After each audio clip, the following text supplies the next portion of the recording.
Hello, Jonah Feisty. I'm back to just talking about our regular whiskeys.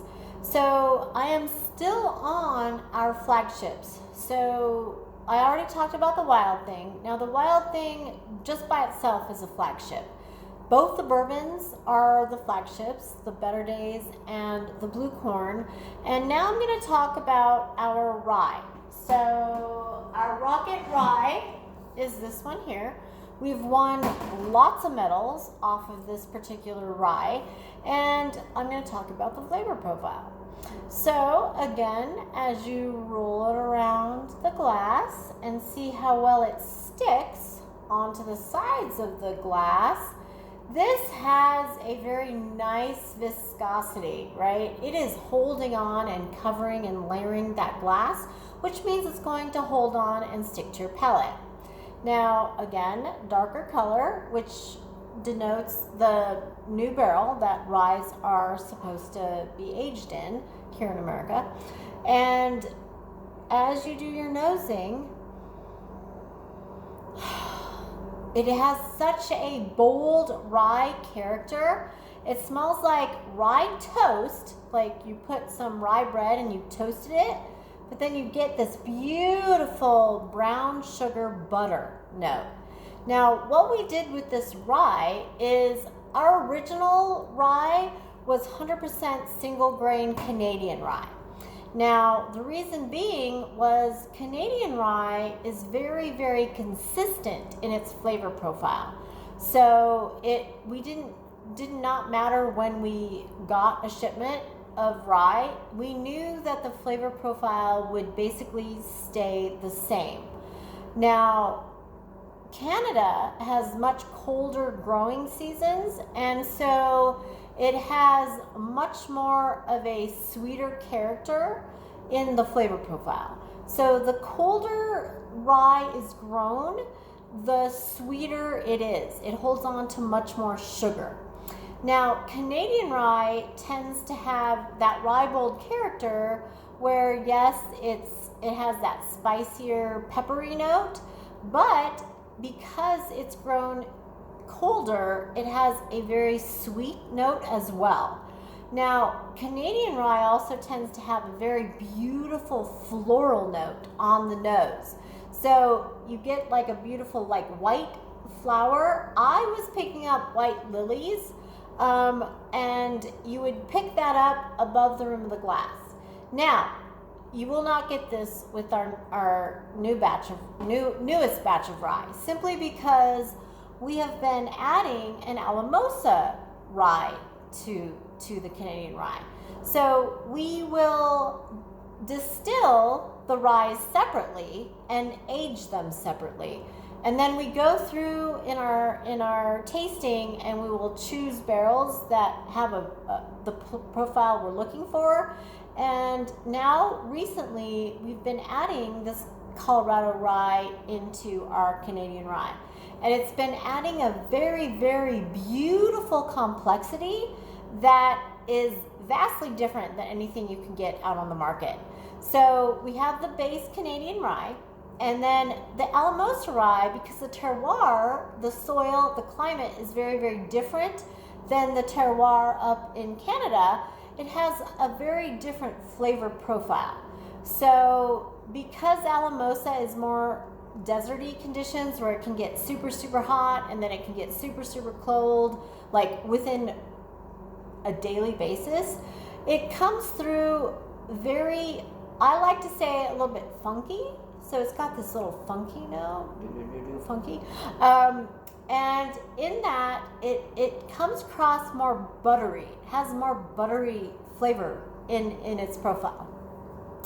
So we did when we took the barrels and harvested them, we chose our favorite from the Canadian, and then we added a few of the barrels of the Alamosa. And so what comes through is that Alamosa brings about this interesting butter character to this rye whiskey. And so as you go through that nosing, like I said, it smells like rye toast, like toasted rye bread with brown sugar butter. It's beautiful. But when you tip it to the side, now coming from the top, that's where the butter is. And sometimes you can pick up that floral from the Canadian rye, but most people probably won't unless you're super sensitive. But you get this beautiful, like, just that butter. It just smells so good. And then at the rim here, you get that rye bread, like fresh rye bread, right out of the oven. It smells just like you've baked rye bread. And then as you go down, you'll get hints of raisin, like a dark fruit. So like raisiny, sometimes dates, depends on your reference points, but sometimes I get both. So it's either raisiny or date. To me, it smells a little bit more raisiny today. So good. And then you're going to hit into the barrel wood sugars. Now the barrel wood sugars are going to have this beautiful, again, brown sugar note. Sometimes there's a hint of like an orange citrusy. Let me see if I can find it. Hold on. Today it's very, very subtle, but sometimes there is this citrus orange scent in the barrel. Right around there. Okay, I'm gonna reset my nose. So to reset your nose, you just smell yourself. You can even, whatever. Yeah, and then right here, it's like baker's molasses. That's what I wanted to smell, so.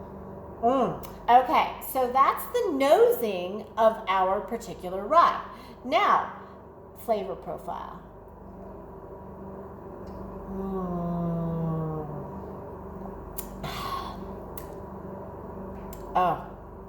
So traditional ryes usually have malts in the recipe, in the malt bill, and that's just to help in the mashing in, since rye tends to clump together and get really gelatinous, like boogery basically, and it sticks together and clumps together. It's really hard to work with. So even in brewing, it's really hard to work with. So malt is added to help break that up. But when you add malt to rye, it brings out more of that peppery, spicy note and peppery spice character from the rye. Now, this is 100% single grain rye, so we're not going to have as much of that peppery character that the malt will bring out. It's going to be sweeter, but still have that rye bold character, but it's going to be super soft and sweeter. And so what's fun about this is it's like this juxtaposition of bold, robust character, but it's super soft and fluffy and velvety. So it's super fun because it has all these characters to it that bring about a very different experience from a rye whiskey. So,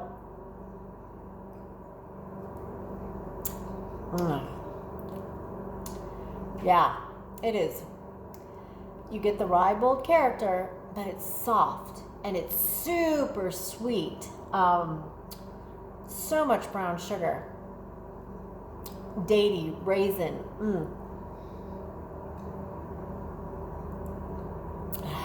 So yeah, so that is the rye whiskey, and fabulous old-fashioned or Manhattan. We can't make Manhattans here because we don't make our own vermouth, but if you get this and you take it home and you make your own old-fashioned or your own Manhattan, try it with this. It will totally change the entire experience of your cocktail.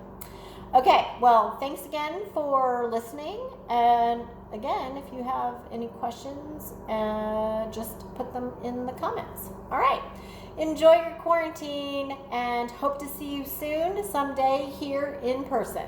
Thank you very much. Bye-bye.